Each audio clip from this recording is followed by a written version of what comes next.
The rain felt like ice against my skin as I ran across the parking lot, my thin uniform soaked through in seconds.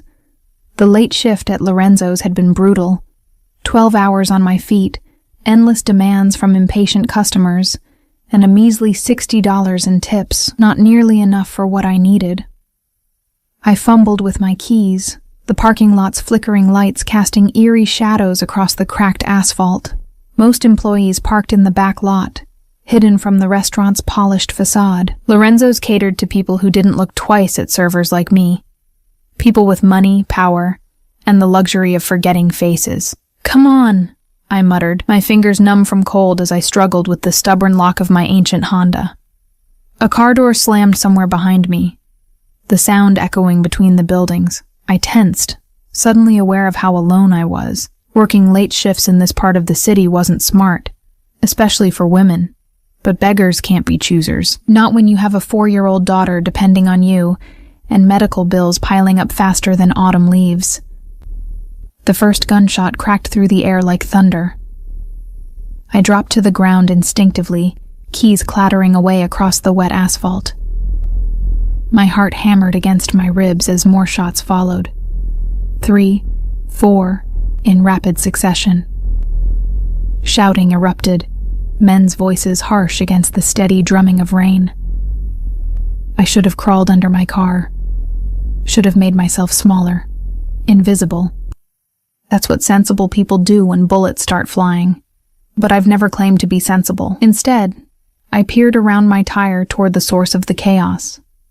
20 yards away, near the service entrance, stood a cluster of black SUVs with tinted windows. Car doors hung open, interior lights illuminating the rain in golden halos. Between the vehicles, dark figures moved like dancers in a deadly ballet. That's when I saw him.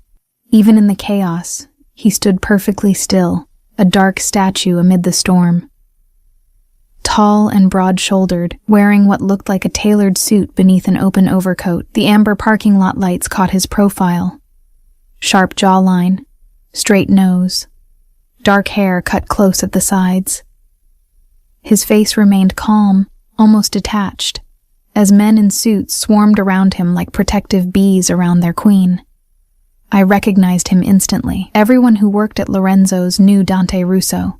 He didn't come often, perhaps once a month, but when he did, the entire restaurant transformed. The manager himself served his table. The chef prepared special dishes not on the menu, and staff whispered warnings to each other. Don't stare, don't linger, don't make mistakes. He owned half the city, people said, though nobody specified which half. The criminal half, I'd always assumed. Another shot rang out, this one closer. One of Russo's men crumpled to the ground. Through gaps between cars, I glimpsed figures moving along the edge of the building, dark shapes with guns raised, an ambush. "Get him in the car, now!" someone shouted. Russo's men closed ranks around him, trying to guide him to the nearest SUV, but they were exposed, caught in the open between vehicles. Another shot, another man down. The security detail was thinning. I should have stayed hidden. Should have kept my head down and prayed the bullets didn't find me. My daughter needed me.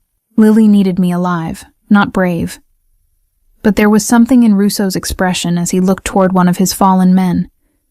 A flicker of genuine concern, so at odds with everything I'd heard about him, and then his eyes lifted, meeting mine across the distance.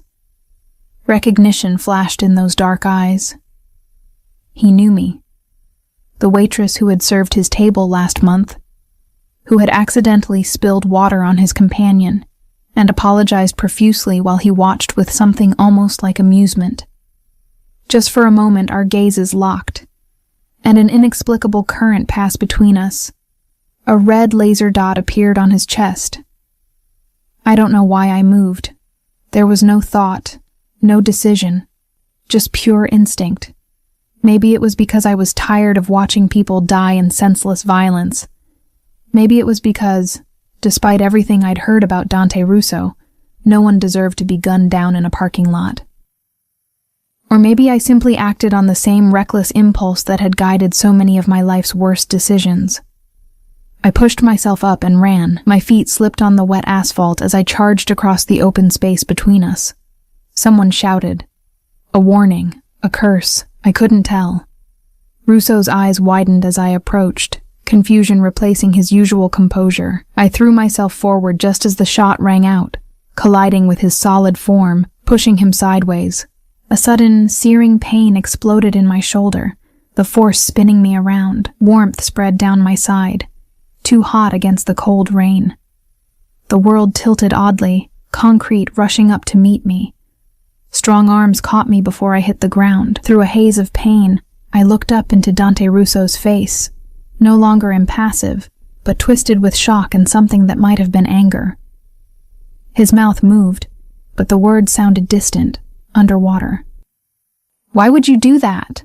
he demanded, his voice finally breaking through the strange buzzing in my ears. I tried to answer, but my lips felt numb, uncooperative. Black spots danced at the edges of my vision. Behind him, his men were returning fire, creating a protective circle around us. Someone was barking orders into a phone. The last thing I remember was being lifted, the scent of expensive cologne and rainwater filling my senses, and the strange warmth of Russo's breath against my ear as he murmured, "Stay with me. Don't you dare die for me, girl." Then darkness swallowed everything. I woke to the soft beeping of machines and the antiseptic smell of hospital rooms, a scent I knew too well from Lily's treatments. Pain throbbed dully in my left shoulder, muted by what must have been powerful painkillers. I blinked against harsh fluorescent lights, trying to orient myself. This wasn't a normal hospital room, too spacious, too private, with expensive-looking furniture and no other patients. A large window revealed a skyline view I didn't recognize. We were high up, maybe 15 or 20 floors. "You're awake." The voice came from my right, smooth, cultured, with just a hint of an accent I couldn't place. I turned my head, wincing at the stiffness in my neck. Dante Russo sat in a leather chair beside my bed, his posture relaxed, yet somehow still commanding. He'd changed his suit for a crisp white shirt, sleeves rolled to the elbows, revealing strong forearms and the edge of what looked like a tattoo disappearing beneath the fabric. Despite the late hour, the sky outside was dark. He appeared perfectly put together. "Where am I?" My voice came out as a rasp. "Private medical facility." He leaned forward slightly. "The bullet missed anything vital, but you lost blood. The doctor says you'll recover fully." Memory flooded back. The parking lot, the gunshots, the searing pain. I tried to sit up and immediately regretted it, gasping as fire shot through my shoulder. "Don't." His hand moved toward me, but stopped short of touching me. "You'll tear the stitches. My daughter." I managed through gritted teeth. "Lily. She's with Mrs. Patel, my neighbor. But I need to call." "It's been taken care of." Russo's expression remained unreadable. "Mrs. Patel has been informed you had an accident at work and are receiving medical care. Your daughter is fine." The casual way he mentioned my neighbor's name sent a chill down my spine. "How do you know about Mrs. Patel?" A slight lift of his eyebrow. "I make it my business to know about people who save my life, Miss Walker." He knew my name. Of course he did. "Emma?" I said weakly. "Just Emma." "Emma." The way he said it, carefully, as though tasting the syllables, made something flutter in my chest. "What you did was incredibly stupid." I closed my eyes, suddenly exhausted. Probably not the first stupid thing I've done, but perhaps the most consequential. He shifted in his chair. "Why did you do it?" I opened my eyes again, meeting his gaze.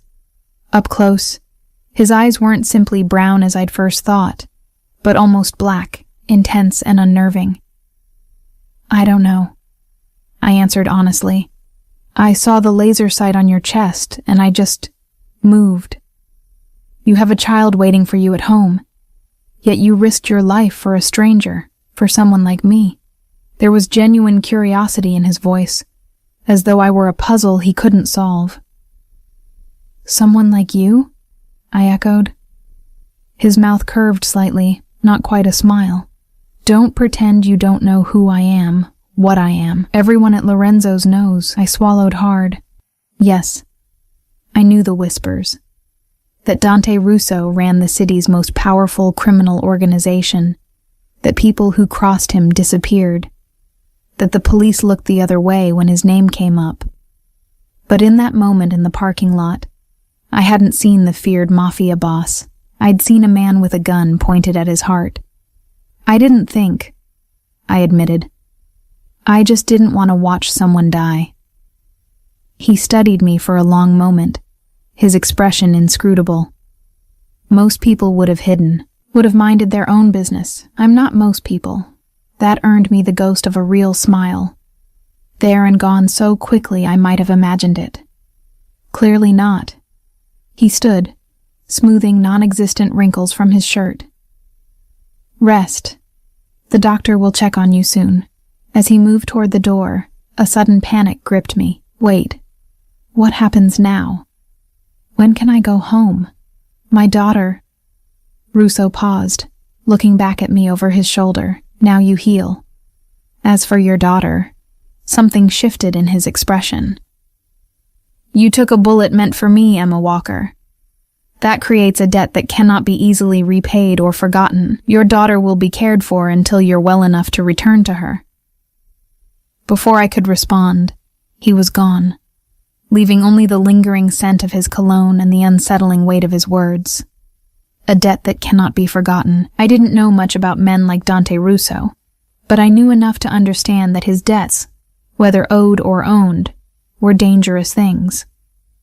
I sank back against the pillows, my mind racing despite the drugs pulling me towards sleep. I'd survived the bullet, but I had a sinking feeling that the real danger was just beginning. 3 days passed in a haze of medication, examinations, and fitful sleep. The private room became my world. Elegant prison or protective sanctuary, I couldn't decide which. Doctors came and went, speaking in hushed tones. Nurses checked my vitals with practiced efficiency, their eyes never quite meeting mine. No one answered my questions about when I could leave. I received daily updates about Lily. She was happy, well-fed, enjoying cartoons with Mrs. Patel.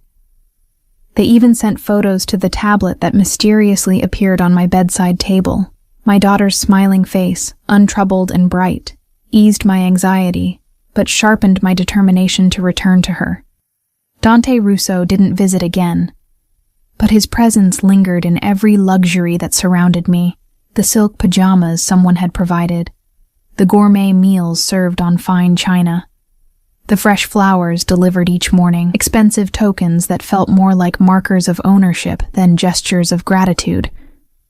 On the 4th morning, as sunlight streamed through the large windows, the door opened to reveal not another white-coated doctor, but a woman I'd never seen before.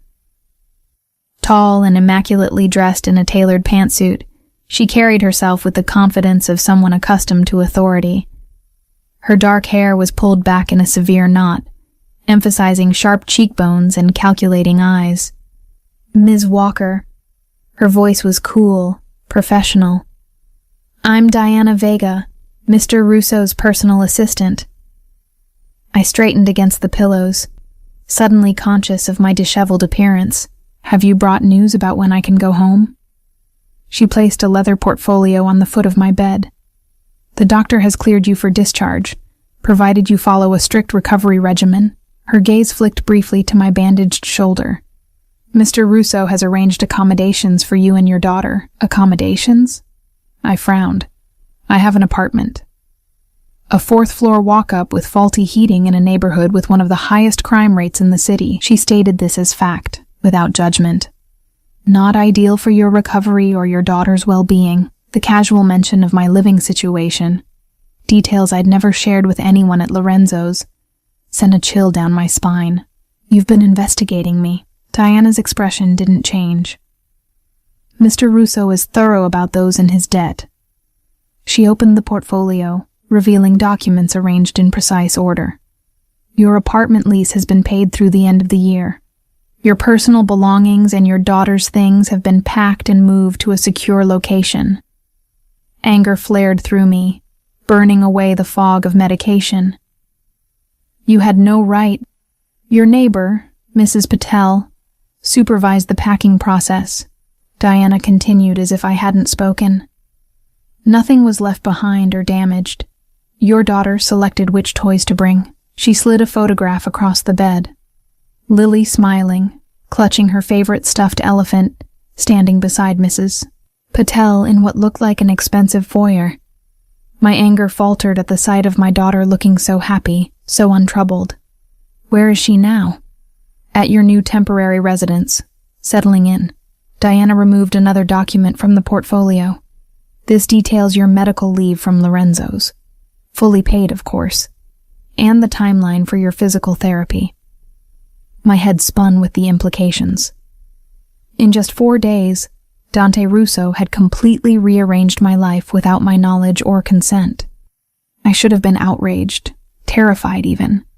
Instead, beneath the indignation, I felt something dangerously close to relief.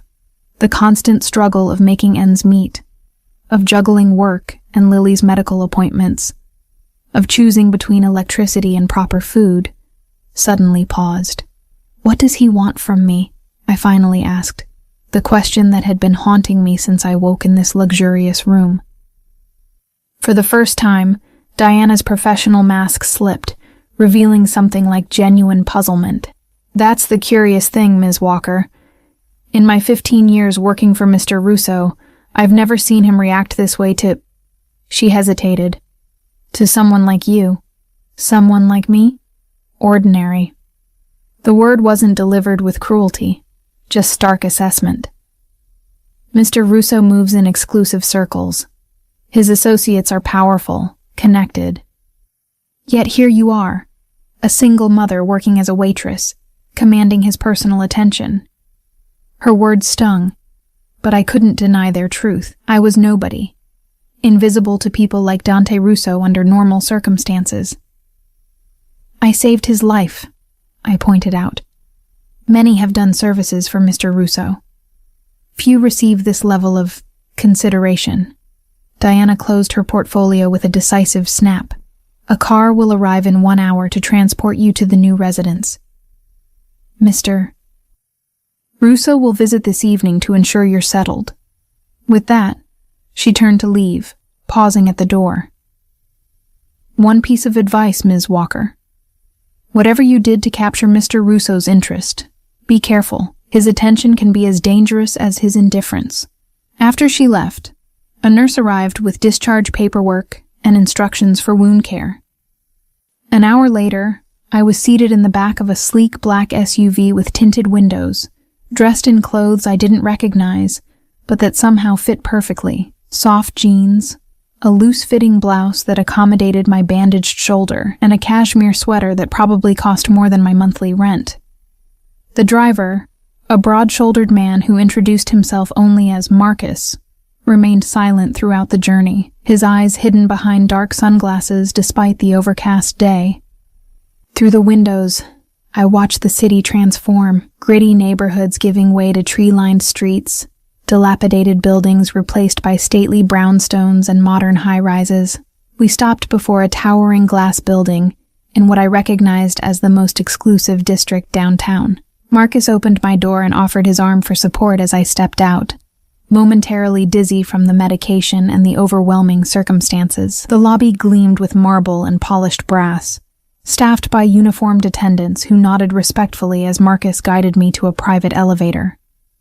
He inserted a key card, and we ascended swiftly to the top floor. My ears popped with the rapid change in altitude.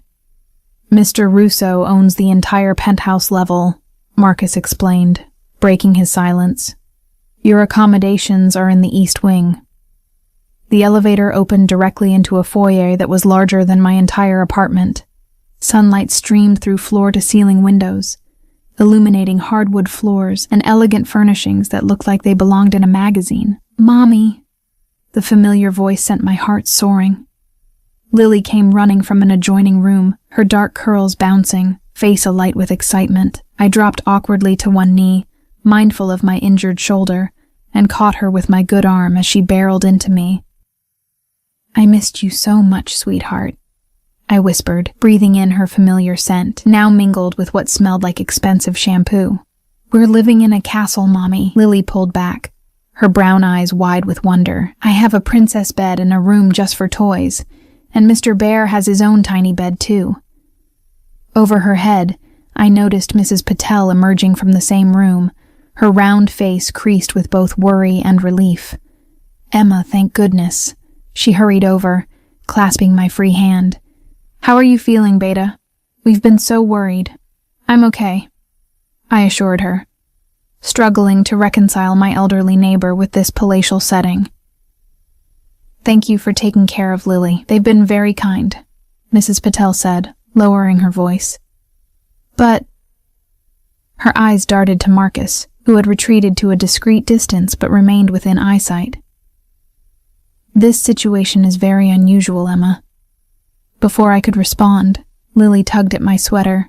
"Come see my room, Mommy. It has stars on the ceiling that glow in the dark." I allowed her to lead me through the apartment, trying to mask my shock at each new revelation of luxury.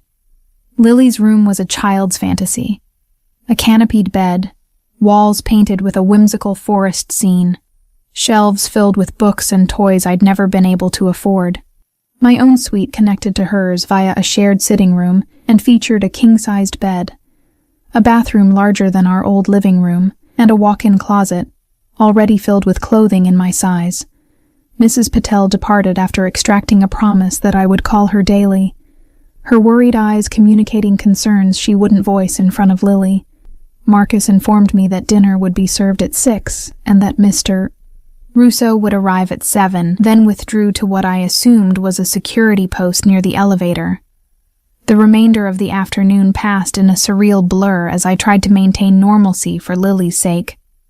We explored our new temporary home, as I carefully termed it, played with her new toys, and read from the extensive children's library. If she noticed my distraction, or the tension I couldn't fully hide, she didn't comment. After Lily's bath, in a tub with jets that delighted her to no end, we shared dinner delivered by silent staff members who appeared and disappeared like ghosts. The food was exquisite, though I barely tasted it, anxiety mounting as the clock ticked toward 7. I'd just tucked Lily into her new princess bed when I heard the elevator doors open in the distant foyer. My heart stuttered, then raced. I kissed my daughter's forehead, promised to check on her later, and closed her door, leaving it cracked just enough to hear if she called for me. Taking a deep breath, I smoothed down my clothes. I'd changed into a simple blue dress I found in the closet, one of the few options that didn't seem ridiculously formal, and moved toward the main living area. Dante Russo stood by the windows, silhouetted against the city lights spread below like fallen stars. He'd turned at the sound of my approach, his dark gaze sweeping over me in a single assessing glance. "You look better," he said by way of greeting. "Amazing what not being shot can do for one's appearance," I replied, surprising myself with the sarcasm that slipped through my nervousness. The corner of his mouth lifted slightly. Sense of humor intact. Good. He gestured to the sitting area. "Please, sit. Your shoulder must still be painful." I perched on the edge of a leather armchair, while he remained standing, moving to pour 2 glasses of amber liquid from a crystal decanter. When he offered one to me, I shook my head. "Painkillers," I explained. "Ah." He set one glass aside and took a seat opposite me, loosening his tie slightly, the only concession to informality in his otherwise impeccable appearance. "How do you find the accommodations?" "Excessive," I said honestly. "Lily thinks we're in a fairy tale castle." "Children adapt quickly." He took a sip of his drink. "Adults, less so. You have questions." It wasn't a question, but I nodded anyway. "Why are we here? What happens next? When can we go home?" "You're here because it's safe," he replied, each word measured. What happens next depends partly on you. As for going home, he set his glass down. That may be complicated. Complicated how? I leaned forward. Look, Mr. Russo, Dante, he corrected. I appreciate the medical care, really. But I didn't save your life to become whatever this is. I gestured around the opulent apartment. I have a life, a job, a daughter who needs stability, a life of constant struggle, he countered, his voice hardening slightly. A job that barely covers your bills. A daughter with medical needs you can't fully meet. The accuracy of his assessment felt like a slap. You've been investigating me thoroughly. He didn't bother denying it. Emma Walker, 32, widowed when your husband James died in a construction accident 3 years ago. Insurance payout barely covered the funeral. Daughter Lily, 4 years old, diagnosed with type 1 diabetes last year. Medical bills exceeding $40,000, most on payment plans you can't realistically maintain. 2 jobs, mornings at a daycare center, evenings at Lorenzo's, 90-hour work weeks that still leave you choosing between electricity and groceries some months. Each word dug into me like a knife, exposing vulnerabilities I worked hard to conceal. Stop, I whispered. To my surprise, he did. His expression shifted, something almost like regret crossing his features. Forgive me. That was unnecessary. I blinked back the thread of tears, determined not to break down in front of him. What do you want from me? Really? Dante studied me for a long moment, his dark eyes unreadable. The men who attacked me in that parking lot were sent by Victor Kane. Have you heard that name? The abrupt change of subject caught me off guard. No. He controls the west side of the city. We've maintained an uneasy truce for years, but recently he's become ambitious. Dante's voice remained calm, but I sensed the danger beneath the words. The attempt on my life was bold, public. It sends a message. What does this have to do with me? You witnessed the attack. In their eyes, that makes you a loose end. He leaned forward slightly. More importantly, you intervened. You saved my life at risk to your own. In our world, that creates a complicated situation. Cold fear trickled down my spine. Are you saying I'm in danger? I'm saying that your act has aligned you with me in ways you couldn't have anticipated. Dante's gaze was intense, unwavering. Victor's people would target you to get to me, to prove they can reach anyone connected to me. We're not connected, I protested weakly. A ghost of a smile touched his lips. We became connected the moment you took that bullet, Emma, and now your safety, and your daughter's, depends on that connection being acknowledged and respected. I sat back, trying to process the implications. So this, I gestured at the apartment, is protection. Among other things. He rose smoothly, moving to stand by the windows again. I protect what's mine, Emma. Always. The possessive word sent an unexpected shiver through me, half fear, half something I didn't want to examine too closely. I'm not yours. He turned, the city lights casting half his face in shadow. Perhaps not. But you're under my protection now, whether you want it or not. The alternative is unacceptable. Morning light streamed through curtains I'd forgotten to close, rousing me from fitful sleep. For a disorienting moment, I didn't recognize my surroundings. The king-sized bed with silk sheets, the panoramic view of the city sprawled beneath a cloudless sky. Then, reality crashed back. The shooting, the hospital, Dante Russo's unexpected intervention in my life. I gingerly tested my shoulder, finding the pain duller today. More of an insistent throb than the sharp agony of previous days. Small victories. The digital clock on the bedside table read 7:15 a.m. Lily would be awake soon, if she wasn't already. My daughter was an early riser. Always had been. Eager to greet each day with the boundless enthusiasm only children possess. As if summoned by my thoughts, a soft knock came at the door connecting my room to hers. Mommy? Are you awake? Her small voice carried through the wood. "Come in, sweetheart," I called, pushing myself to a sitting position. The door cracked open, and Lily peeked in, her dark curls wild from sleep, clutching Mr. Bear to her chest.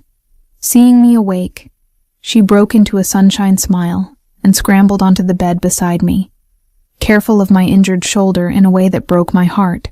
No 4-year-old should have to be so mindful of an adult's pain. "Did you sleep well in your princess bed?" I asked, smoothing her hair with my good hand. "Mr. Bear had bad dreams," she confided seriously, "but I told him the stars would protect us. That was very brave of you." I pressed a kiss to her forehead, breathing in the sweet scent of her. "Are you hungry? Should we see about breakfast?" Before she could answer, another knock came, this one at the main door to my suite.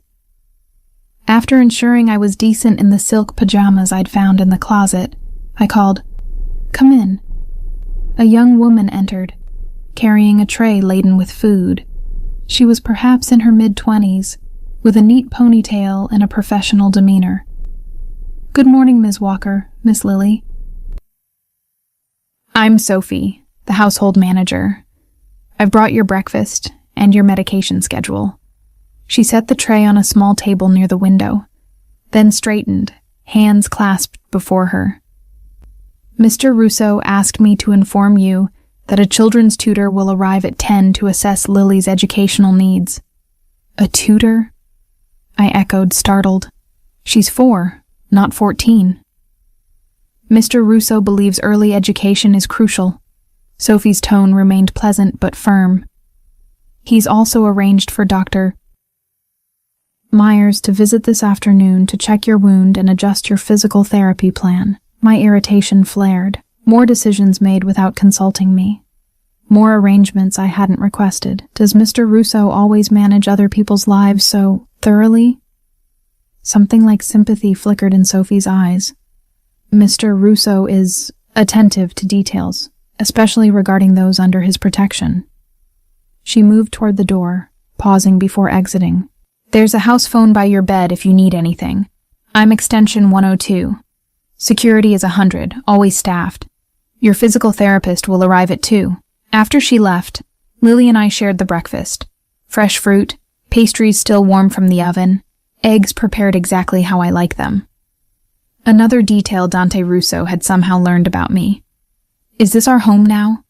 Lily asked, nibbling a strawberry, her legs swinging beneath her chair. I hesitated, unsure how to explain our situation in terms a 4-year-old could understand. "It's a special place we're staying for a while Mommy's shoulder gets better." "Because of the bad men?" She looked up at me with innocent eyes that saw too much. My blood ran cold. "What bad men, sweetheart? Mrs. Patel said bad men hurt you. But Mr. Dante's keeping us safe now." She said this matter-of-factly, returning her attention to her breakfast. "Mr. Dante." The casual familiarity made my stomach knot. "Have you met Mr. Dante, Lily?" She nodded enthusiastically. "He came to see me when you were sleeping in the hospital. He brought Mr. Bear his tiny bed and said you were very brave. He said I'm brave too, just like you." The revelation that Dante had visited my daughter without my knowledge sent a spike of anger through me. What right did he have to insert himself into her life, to win her trust while I lay unconscious? The morning passed in a whirlwind of activity I had little control over. The tutor, a kind but firm woman named Ms. Chen, arrived precisely at 10, armed with educational games and assessment tools. She worked with Lily in the apartment study for an hour while I watched from the doorway, torn between appreciation for her obvious skill and resentment at the intrusion. After the tutor left, promising to return with a customized learning plan, I received a call from Mrs. Patel, checking in as promised. I tried to sound reassuring, though I could hear the worry in her voice when she asked how long this arrangement would continue. The truth was, I had no idea. Lunch was delivered, followed by the doctor, who pronounced my wound healing well, but insisted on strict limitations for another 2 weeks. The physical therapist arrived next, putting me through gentle exercises that left me exhausted but determined to regain my strength. The sooner I healed, the sooner I could take back control of my life. By early evening, I'd toured the entire east wing of the penthouse, discovering security cameras in the hallways and multiple guards stationed discreetly throughout the floor.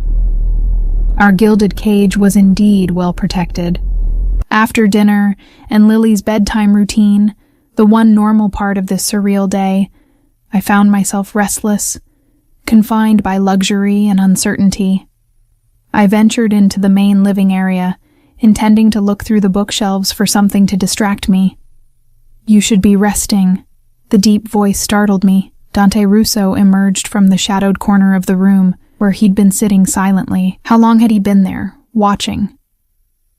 "Contrary to what you might believe," I said, hiding my surprise behind sarcasm. "I don't actually require supervision for every moment of my day. Evidence suggests otherwise." He approached, his movements fluid and controlled. Tonight, he'd forsaken his suit jacket, wearing only a crisp white shirt with the sleeves rolled up, exposing strong forearms marked with intricate tattoos that disappeared beneath the fabric. "You've been pushing yourself too hard. The physical therapist reported you exceeded his recommended exercises." Of course he knew that. Was there anything in this controlled environment he didn't monitor? "I need to get stronger," I countered. "For Lily." "For escape, you mean?" His assessment was blunt, perceptive. "You're planning how quickly you can take your daughter and leave." I didn't deny it. "Can you blame me?" "I didn't ask for any of this." "No," he acknowledged, moving to the bar cart to pour himself a drink. "You didn't ask to be shot either, yet here we are." "You still haven't told me how long this arrangement will last," I pressed. He took his time answering, swirling amber liquid in a crystal glass. "That depends on several factors. Victor Kane's movements, your recovery, security assessments. My wishes don't factor into the equation?" I moved closer, emboldened by frustration. "You can't just keep us here indefinitely." Dante turned, his dark eyes meeting mine. "I'm not keeping you prisoner, Emma. I'm keeping you alive." He set his glass down, untouched. "Do you know what would happen if you returned to your apartment tomorrow? How long you'd survive?" The bluntness of the question chilled me. They can't possibly care that much about a waitress who witnessed a failed hit. "They care about the waitress who saved my life," he corrected. "The waitress I personally arranged medical care for. The waitress whose daughter I've now visibly protected. In their eyes, you've become valuable, either as a target or as leverage." "I never asked to be valuable to you," I whispered. Something flickered in his expression, a brief crack in his composure. "Yet you are." The simple admission hung between us, loaded with implications neither of us seemed ready to address. "You met Lily," I said instead, "without telling me." "Yes." He didn't attempt to justify it. "Why?" "To ensure she was being properly cared for. To see if she resembled you." His gaze remained steady. "She has your eyes, your determination." The observation, so personal and unexpected, knocked me off balance. Don't use my daughter to manipulate me. I'm stating facts, not manipulating." He moved toward the windows, his profile sharp against the city lights. "You should know that Victor's people have been watching Lorenzo's. They've been asking questions about you." Fear tightened around my throat. "What kinds of questions?" "Where you live, your routines, your daughter." He turned back to face me. 3 of his men entered your old apartment building yesterday. They left disappointed." The casual way he delivered this terrifying information made it somehow worse. "You're saying they came for us. I'm saying they came for leverage." Dante's voice hardened. "And they'll keep looking unless they're convinced that harming you would be more dangerous than leaving you alone." "How do you convince them of that?" I asked, though I suspected I already knew the answer. "By making it clear you're under my personal protection." He moved closer, stopping an arm's length away. "By making them understand that you're not merely a witness or an employee, but someone whose safety I consider essential. Essential, I repeated, the word bitter on my tongue, like a possession, like someone I owe a life debt to. He corrected, something flashing in his eyes that might have been anger. Do you think I take such debts lightly?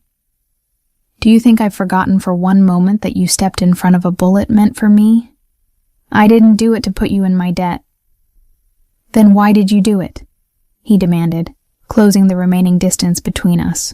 Why did a single mother with a child who depends on her risk everything for a man she barely knew? A man whose reputation should have sent her running in the opposite direction. The question had haunted me since that night in the rain. Why had I acted so recklessly, so contrary to every survival instinct? I had no satisfying answer. I don't know, I admitted, my voice barely audible. It made no sense then. It makes no sense now. Dante studied me, his expression softening almost imperceptibly. Perhaps some actions defy logical explanation. His hand lifted, hesitating near my face before dropping back to his side. You should rest. Tomorrow, if you feel up to it, I'd like you to meet someone who might help clarify your situation. More of your people making decisions about my life? I couldn't keep the bitterness from my voice. Someone who chose a similar path, he said cryptically. Someone who might help you understand what comes next. Before I could press for details, a phone rang. Not the house phone, but a cell phone in his pocket. Dante checked the screen, his expression darkening. I have to take this. We'll continue our conversation tomorrow. He answered the call as he moved toward the elevator, his voice dropping to a low murmur I couldn't make out. Just before the doors closed, he looked back at me, his gaze intense and unreadable. I was left alone in the vast living room, surrounded by luxury that felt increasingly like confinement, wondering what new complication tomorrow would bring. Morning arrived with unexpected visitors. I was helping Lily with breakfast when Sophie appeared, her professional demeanor slightly strained. Ms. Walker, Mr. Russo sends his apologies, but your meeting has been moved forward. Mrs. Castillo will be arriving in 30 minutes. Mrs. Castillo? I repeated, wiping jam from Lily's chin. Is this the person he mentioned last night? Sophie nodded. Elena Castillo. She hesitated, choosing her words carefully. She holds a unique position in Mr. Russo's organization. Before I could press for details, Sophie turned to Lily with a bright smile. Miss Lily, Ms. Chen has prepared a special art project for you this morning. Would you like to see? My daughter's eyes lit up. Can I paint? Absolutely.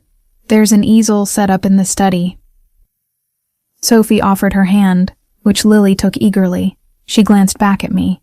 Mrs. Castillo usually prefers private conversations. I can supervise Lily if you'd like. The subtle orchestration of my day, of my life, grated on my nerves, but I nodded. Thank you. After cleaning up and changing into a simple blue dress I found in the closet, another item that fit perfectly, I paced the living room, anxiety mounting with each minute. Who was this Elena Castillo? What unique position did she hold in Dante's criminal empire, and why did he think she could clarify my situation? The elevator chimed precisely 30 minutes after Sophie's announcement. I straightened my shoulders, wincing slightly at the pull of healing tissue, and turned to face my mysterious visitor. Elena Castillo was not what I expected. In my mind, I'd conjured someone hard-edged and intimidating, draped in designer clothes and flashy jewelry. Instead, a woman in her mid-40s entered, dressed in an understated gray suit, her dark hair streaked with elegant silver at the temples. She carried herself with quiet confidence, her intelligent eyes assessing me without judgment. Emma Walker. Her voice held a slight accent, musical and warm. I'm Elena Castillo. Thank you for agreeing to meet with me. I'm not sure I had much choice, I replied honestly. A smile touched her lips. Dante hasn't changed his methods, I see. She moved into the living room with the easy familiarity of someone who'd been there before. May we sit? I find conversations go better when both parties are comfortable. I gestured to the seating area, watching as she selected an armchair, with a clear view of both the elevator and the hallway leading to the bedrooms, a position that struck me as deliberately tactical. Sophie mentioned you hold a unique position in Dante's organization, I said once we were seated. What exactly does that mean? Elena studied me for a moment before answering. Officially, I manage several legitimate businesses within the Russo group. Unofficially, she paused. I suppose you could say I'm a translator of sorts, helping people navigate transitions they never expected to make. And what transition am I supposedly making? That depends entirely on you. She crossed her legs elegantly. Dante told me what happened in that parking lot. Your actions were extraordinary. So everyone keeps telling me, I said, frustration seeping into my voice, but no one will tell me what happens next. How long Lily and I stay here, when our lives return to normal. Elena repeated the word with a slight smile. I remember seeking that myself once. 17 years ago, I was a prosecutor with the district attorney's office, building a case against one of Dante's competitors. I received threats, standard intimidation tactics, but ignored them. Then one night someone broke into my home. The shift in conversation caught me off guard. What happened? Dante happened. She traced a finger along the arm of her chair. His men intercepted the attackers. One died in my living room. I still remember the blood on my carpet. She said this matter-of-factly, without drama. Like you, I suddenly found myself under Dante Russo's protection, with all the complications that entails. You were a prosecutor, I said slowly, trying to process this revelation. Working against people like him, and now you work for him? With him, she corrected gently. Life rarely gives us clean, simple choices, Emma. Sometimes we must navigate the gray areas between what we planned and what becomes necessary. I leaned forward, searching her face. Are you here to convince me to work for Dante too? Because I'm a waitress with no valuable skills to offer a criminal organization. Elena's laugh was unexpectedly warm. Dante doesn't need another employee. He has plenty of those. She sobered. I'm here because he asked me to help you understand what's happening from someone who's been in a similar position. And what is happening exactly? You've caught Dante Russo's attention in a way few ever do. Her gaze was direct, unflinching. When I met him, I thought I understood power. I'd seen it in courtrooms, in the political maneuverings of my colleagues. But Dante operates on a different level. His power is primal, absolute within his sphere, and he wields it according to a code most outsiders never comprehend. What code? I asked, despite myself. Loyalty above all, protection of what's his, and debts, always repaid, whether owed or owned. She leaned back slightly. You saved his life, Emma. In his world, that creates an unbreakable bond. He now considers your safety his personal responsibility. For how long? I pressed. Until the threat passes, or until... She paused. Until what? Until the nature of the connection changes. Elena's expression softened with something like sympathy. Has he told you about his wife? The abrupt question stunned me. His wife? No. Maria died 8 years ago. Cancer. Elena's voice gentled. Since then, Dante has been solitary, focused entirely on business and maintaining order in his territories. Until now, my mouth went dry. If you're suggesting... I'm not suggesting anything, she interrupted smoothly. I'm simply providing context. Dante's interest in you is unusual. Your presence in this apartment, even more so. This is his personal residence, not a safe house. The revelation sent a jolt through me. I'd assumed we were in some property he maintained for situations like this, not his actual home. Why would he bring us here? That's a question only he can answer. Elena stood, smoothing her immaculate suit. But I can tell you this, Dante Russo doesn't act without purpose. And he never does anything halfway. If he's inserted himself into your life this completely, he has reasons beyond repaying a debt. My mind reeled, trying to process the implications. What am I supposed to do with this information? Use it to make informed decisions. She moved toward me, placing a business card on the coffee table between us. My personal number. If you need anything, advice, resources, a friendly ear, call me. Day or night. I stared at the simple white card. Why would you help me? Elena's smile held genuine warmth. Because 17 years ago I was terrified, angry, and convinced my life was over when Dante Russo stepped into it. Today I have security, purpose, and freedoms I never imagined possible. She paused at the edge of the seating area. Just remember, the world he operates in plays by different rules. Learn them quickly, or they'll overwhelm you. With that cryptic advice, she departed, leaving me more confused than before. I sat motionless for several minutes, turning her words over in my mind, especially her revelation about this being Dante's personal home.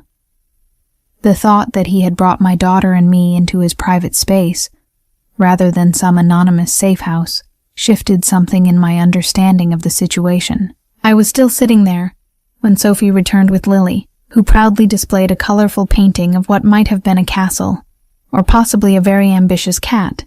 It was hard to tell with 4-year-old art. I praised her creativity, pushing my troubled thoughts aside to focus on her excitement. The remainder of the morning passed in domestic routine, as domestic as life could be in a penthouse with security guards and household staff.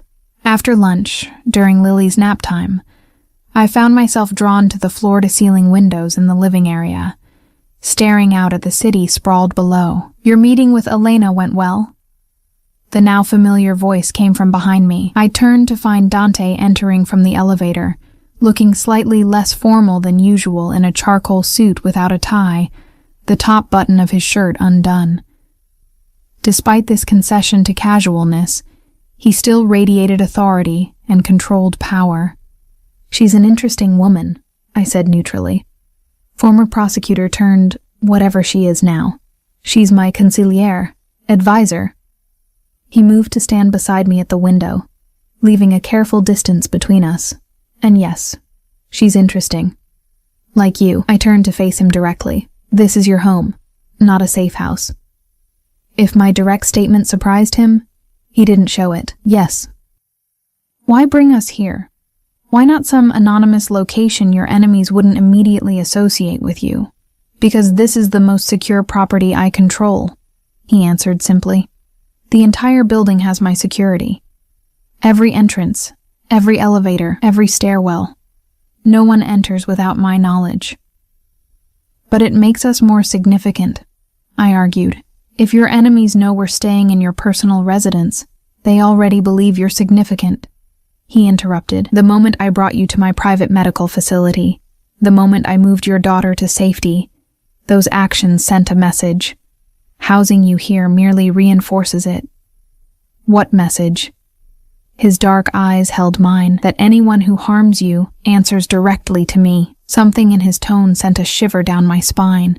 Not fear, exactly, but awareness of the dangerous man before me.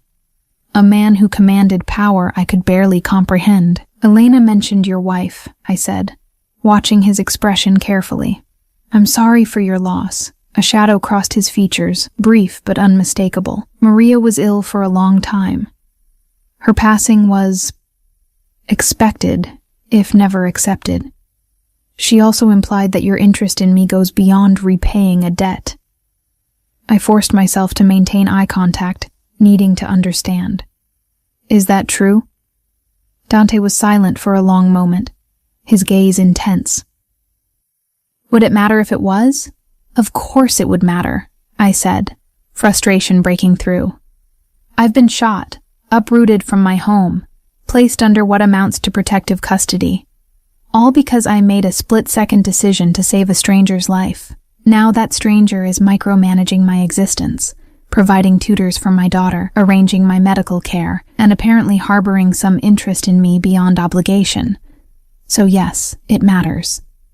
To my surprise, a slight smile touched his lips. You're remarkably direct for someone in your position. My position being what exactly?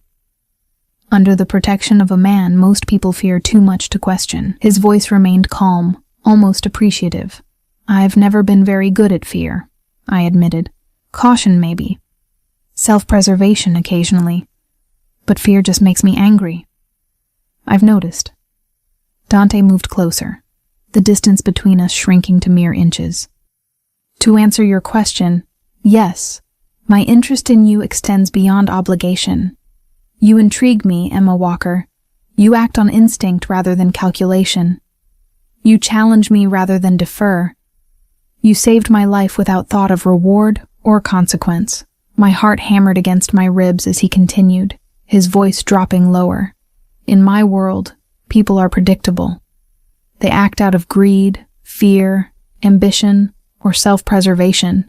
You don't fit those patterns. He reached out slowly, giving me time to withdraw if I chose, and touched a strand of hair that had fallen across my cheek, tucking it gently behind my ear. And that makes you remarkable.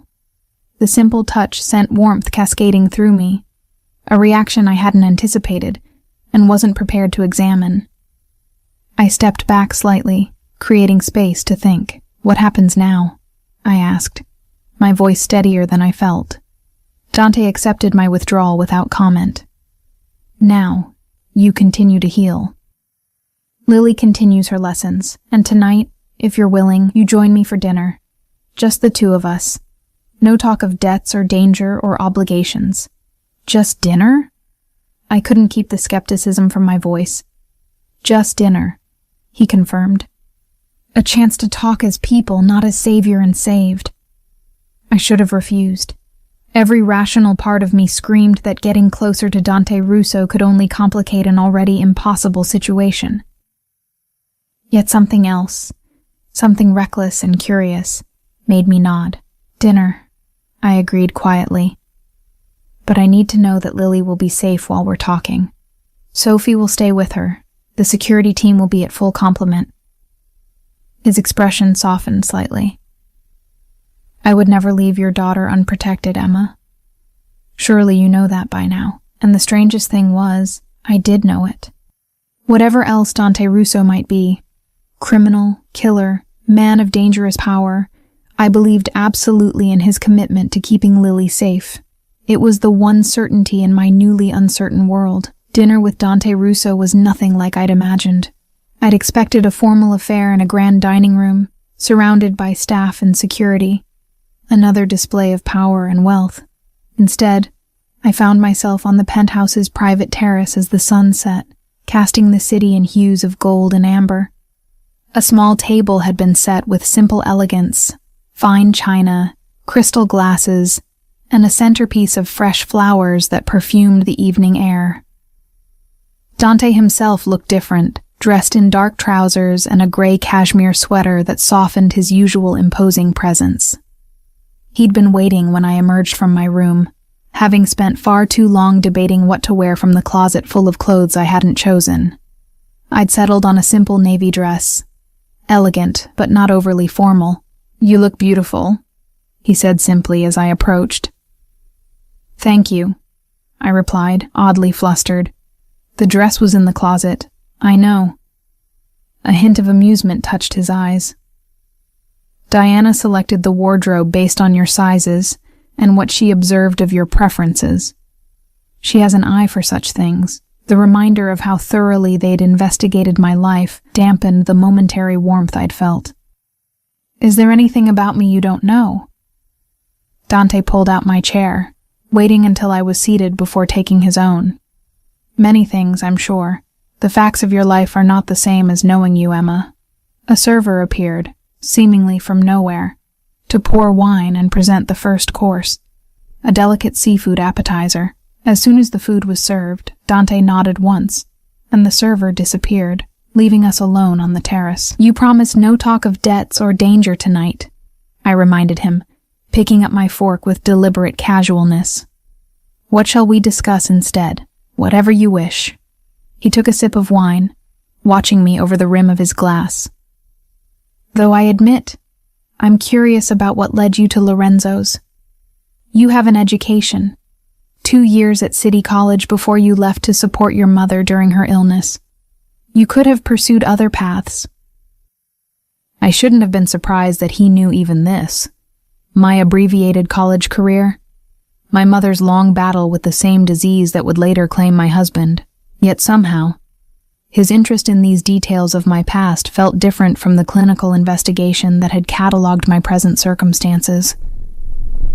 "Lorenzo's has flexible hours," I explained, "and the tips are decent when business is good. After James died and Lily's medical bills started piling up, I needed something that would work around her schedule and the daycare job." "You've been carrying a heavy burden alone," he observed, his tone free of pity, just quiet acknowledgement. I shrugged my good shoulder. "Lots of people do. At least I had Mrs. Patel to help with Lily when shifts ran long." "Yet you never asked for assistance. No social services, no family to turn to." He studied me with genuine curiosity. "Pride?" "Practicality," I corrected. "Social services take time and paperwork. Time I didn't have between 2 jobs, and family." I trailed off, the familiar ache dulled by years of acceptance. "My mother died 6 years ago. My father left when I was 10 and started a new family somewhere in Arizona. We don't speak." Dante nodded, absorbing this information. "And James's family? His parents are elderly, living on fixed incomes in Florida. They send Lily birthday cards with $20 bills." I took a sip of wine, its rich flavor a stark contrast to the boxed variety I occasionally allowed myself at home. "Your turn. Tell me something the great Dante Russo doesn't put in his dossiers." A smile touched his lips, a real one this time, transforming his austere features into something unexpectedly approachable. "Fair enough. What would you like to know? How did you become—" I gestured vaguely, encompassing the penthouse, his obvious power, the unspoken criminal empire. "This?" The smile faded, replaced by something more contemplative.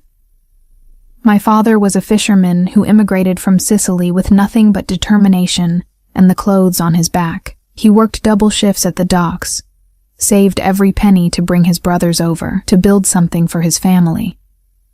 Dante's gaze grew distant. "When I was 12, local thugs decided the dock workers should pay protection money. My father refused. I could guess where this story was heading." "They hurt him?" "They killed him." Dante stated this without emotion, a fact weathered by time. "Left him floating in the harbor as a message to others.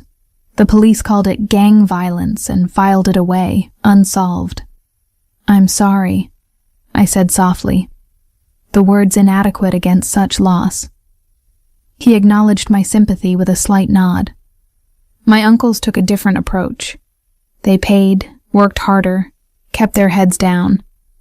But I saw how the system worked, who held real power, and how they used it. His eyes met mine across the table.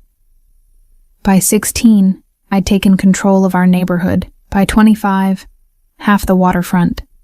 The rest accumulated over time. There was pride in his voice, but not boastfulness, just the matter-of-fact recounting of a path that, to him, had been necessary and logical. "You built an empire on revenge," I said, not a judgment but an observation. "On justice," he corrected gently. "My father believed in working within the system. His death taught me that some systems are fundamentally broken. I built my own instead." The server returned, clearing our plates and bringing the main course. Perfectly prepared fish with seasonal vegetables. We ate in contemplative silence for a few moments, the city lights beginning to twinkle below us as darkness claimed the sky. "Your system includes violence," I finally said, unable to ignore this fundamental truth. "People fear you for a reason." Dante set down his fork, giving me his full attention. "Yes." I won't insult your intelligence by pretending otherwise. But I operate by a code. I don't harm innocents. I don't deal in human trafficking or addictive drugs. I protect those under my care." His gaze intensified. "The men who attacked me that night, they work for someone who has no such boundaries." "Victor Kane," I recalled. "Precisely. He sees my code as weakness to exploit. The attempt on my life was just the beginning. He's making moves throughout the city, disrupting the balance that's kept relative peace for years." Despite his promise of no business talk tonight, I could see the subject weighed on him. "Is that why you were at Lorenzo's that night? Something related to Victor?" A shadow crossed his features. "Yes. I received information that one of Victor's people had been seen meeting with a city councilman who dines there regularly. I wanted to observe them myself." His mouth tightened. "I didn't anticipate Victor would be bold enough to attempt an assassination in a public place. Or that a waitress would throw herself in the way," I added wryly. The tension in his expression eased. "That was unexpected, to say the least." The conversation shifted to lighter topics as dinner continued. Books we'd read, places we'd visited or hoped to. I learned that Dante had a passion for classical music, played piano, and spoke 4 languages fluently. He discovered my love of art history, abandoned when life's practicalities intervened, and my secret dream of someday taking Lily to see the great museums of Europe. By the time dessert arrived, a delicate lemon tart that melted on the tongue, I found myself relaxed in a way I hadn't been since before the shooting. Dante proved to be an attentive listener and surprisingly adept at drawing me out, his natural intensity tempered by genuine interest in my responses. "I should check on Lily," I said as we finished coffee, suddenly aware of how much time had passed. "Of course." Dante rose, extending his hand to help me from my chair. "Sophie reports she went to bed without difficulty. The excitement of painting all afternoon apparently wore her out." I accepted his hand, noticing how his fingers engulfed mine, warm and strong. "Thank you for dinner. It was not what I expected. In a good way, I hope?" His voice had softened, the evening's relaxed atmosphere still lingering between us. "Yes," I admitted. "In a good way." He didn't release my hand immediately, and I found I didn't want him to. We stood there on the moonlit terrace, the city spread below us like a carpet of stars, caught in a moment of connection I hadn't anticipated. "Emma," he began, his voice lower than before, "I want you to know." The moment shattered as the elevator doors opened with a soft chime. Diana emerged, her face set in professional lines that didn't quite hide her tension. She stopped short, taking in our proximity, our still joined hands. "Forgive the interruption," she said smoothly, though her eyes lingered on our connected hands. "There's a situation that requires immediate attention." Dante released me, the transition from dinner companion to whatever role he needed to assume now happening in the space of a heartbeat. "What kind of situation?" Diana's eyes flicked to me, then back to him. "Salvatore reports movement at the riverfront property, unusual activity near Warehouse 3. I recognized a coded message when I heard one. Whatever was happening, Diana didn't want to detail it in front of me. "I should check on Lily anyway," I said, stepping back to give them privacy. Dante's expression had already shifted, the warmth of our dinner conversation replaced by something cooler, more controlled. "We'll continue our conversation another time." I nodded and moved toward the hallway leading to our rooms, but his voice stopped me before I'd gone more than a few steps. "Emma." When I turned, his eyes held mine with quiet intensity. "Thank you for this evening. You're welcome," I replied softly, then continued down the hallway, feeling his gaze on my back until I turned the corner. I checked on Lily, finding her peacefully asleep, Mr. Bear clutched to her chest, and the star projector casting gentle constellations across her ceiling. After watching her for a few minutes, savoring the simple miracle of her existence, I returned to my own room. my mind replaying the evening's conversations. Dante Russo was not what I had expected. The man who had shared dinner with me tonight was not just the powerful, dangerous figure I'd glimpsed in the parking lot.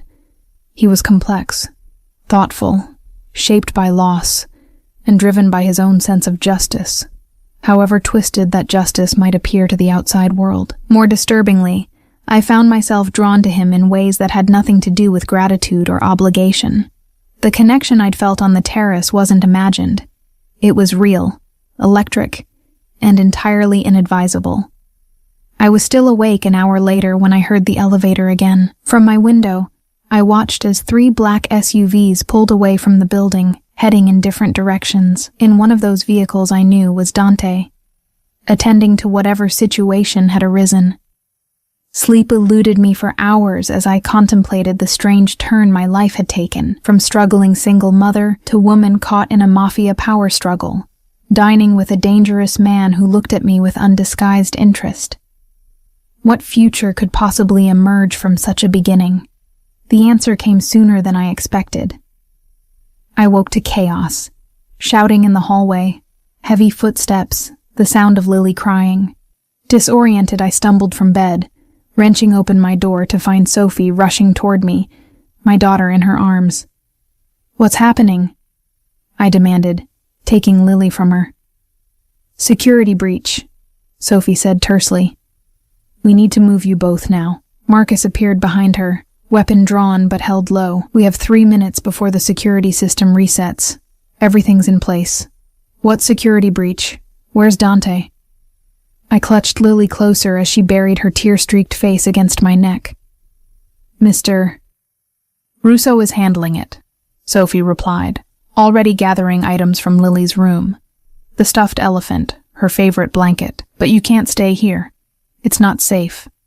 The elevator doors opened, revealing not the typical car, but what looked like a service elevator, larger, more industrial. 2 armed men I didn't recognize stood inside, faces grim. "Ms. Walker, please," Marcus urged, his hand gentle but insistent at my elbow. "We need to go now." Something in his tone cut through my confusion. This wasn't a drill or a precaution. This was real danger. I allowed him to guide us into the elevator, Sophie following with a small bag of our belongings. As the doors closed, I heard the unmistakable sound of gunfire from somewhere in the building. "Victor's men breached the main security," Marcus explained as the elevator descended rapidly. "We have a safe extraction route planned." "Where are we going?" I asked, stroking Lily's hair as she whimpered against me. "Somewhere secure," was all he would say. "Mr. Russo's orders are explicit. Get you and Miss Lily to safety no matter what." The elevator opened into an underground parking garage I'd never seen before. A nondescript sedan waited, engine running. We were ushered inside, Lily still clinging to me like a lifeline. As we pulled away, tires squealing on concrete, I looked back at the towering building that had briefly been our home. Smoke was visible from one of the upper floors, not the penthouse level, but close. My phone, the new one that had appeared on my nightstand the day after we arrived at the penthouse, buzzed with a message. "Stay with Marcus. He'll keep you safe until I come for you. Trust no one else." The message was unsigned, but I knew it was from Dante. The simple directive made the situation's gravity hit home. This wasn't just a security precaution. It was a full-scale attack. Victor Kane had made his move, and Lily and I were caught in the middle of a war we never asked to join. As the car sped through pre-dawn streets, Lily gradually calmed, falling into exhausted sleep against my chest. I held her close, the events of the past weeks crystallizing into one stark realization. There would be no return to normal, no going back to our old life. Whatever happened next, wherever this car was taking us, my daughter and I were irrevocably entangled with Dante Russo's dangerous world. And the strangest part, despite the fear, despite the uncertainty, despite everything rational telling me to run as far from Dante Russo as possible, I found myself hoping desperately that he was safe, that whatever battle was being fought back at that building, he would survive it. Because somewhere between taking a bullet for a stranger and sharing dinner on a moonlit terrace, I'd begun to care for this complicated, dangerous man in ways I couldn't explain and couldn't deny. The sedan turned onto a highway heading out of the city, the rising sun painting the sky in shades of pink and gold. Ahead lay an uncertain future shaped by violence and power. Behind us, smoke rose from the place we'd briefly called home. Now become mine as well.